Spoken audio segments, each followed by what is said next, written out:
कुमारी। राजस्थान में जिन्हें मिली बड़ी जिम्मेदारी, राजघराने से रखती है ताल्लुक, बीजेपी में कैसे आई दिया कुमारी।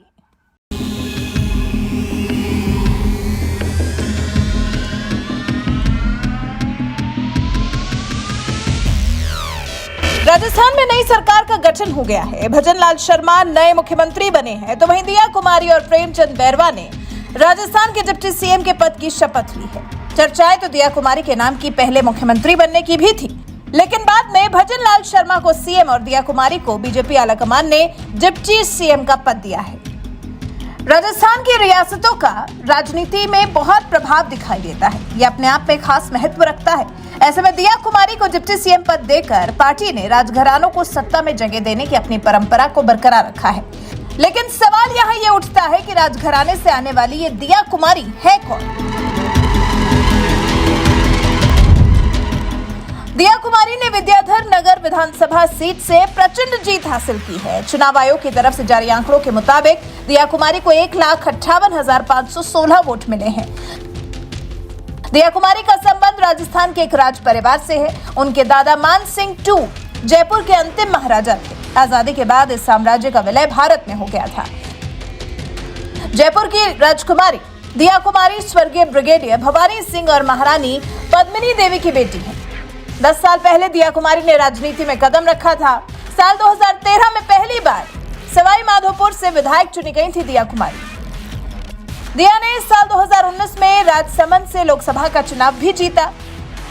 बीजेपी ने इस साल दिया कुमारी पर भरोसा जताया और उन्हें जयपुर की विद्याधर विधानसभा सीट से मैदान में उतारा। भरोसे को दिया कुमारी ने तोड़ा भी नहीं और शानदार जीत हासिल की।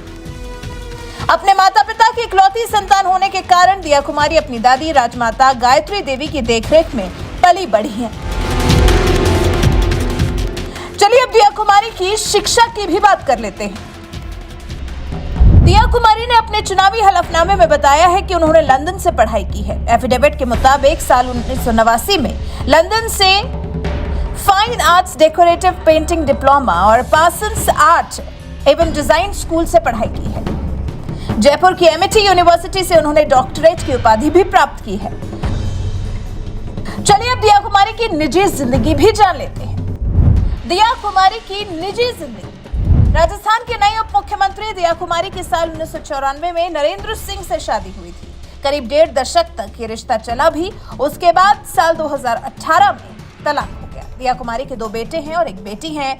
महाराजा सवाई पद्मनाभ सिंह राजकुमारी दिया कुमारी के बड़े बेटे हैं। अब जानना यह भी जरूरी है कि राजघराने की राजकुमारी दिया कुमारी के पास कितनी संपत्ति है। राजस्थान के नए उप मुख्यमंत्री दिया कुमारी किसी बिजनेस वुमेन से कम नहीं है। उनके नाम राजस्थान में कई व्यावसायिक उद्यम हैं। वो 2 स्कूलों, 2 ट्रस्ट और संग्रहालयों, होटल्स और गैर सरकारी संगठनों का भी नेतृत्व करती हैं। साल 2019 में उन्हें सरकार के राष्ट्रीय संरक्षण प्राधिकरण के सदस्य के रूप में सेवा देने के लिए चुना गया था। वहीं दिया कुमारी के शपथ लेने के बाद एक और दिलचस्प बात उनको लेकर सामने आई है। वो ये कि डिप्टी सीएम दिया कुमारी को सचिन पायलट का 3103 कक्ष मिला है। ये वही कमरा है जिसे ओल्ड सीएमओ भी कहा जाता था। भैरव सिंह शेखावत इसी कक्ष में बैठकर राजस्थान की सत्ता को चलाया करते थे। सचिन पायलट जब डिप्टी सीएम बने तब करोड़ों रुपए लगाकर इस कक्ष का नवीनीकरण किया गया था। सचिवालय का 3103 नंबर का कक्ष सियासत के केंद्र के तौर पर माना जाता है और अब यही कमरा दिया कुमारी को मिला है। सचिवालय में मंत्रियों के कार्यभार संभालने को लेकर भी चहल पहल बढ़ चुकी है। डिप्टी सीएम दिया कुमारी की नेम प्लेट भी लग गई है। कुल मिलाकर राजस्थान की सत्ता को बीजेपी नेतृत्व में चलाने की शुरुआत अब हो चुकी है। वैसे दिया कुमारी के बारे में जो हमने आपको जानकारी दी वो कैसी लगी, कमेंट कर हमें जरूर बताइएगा।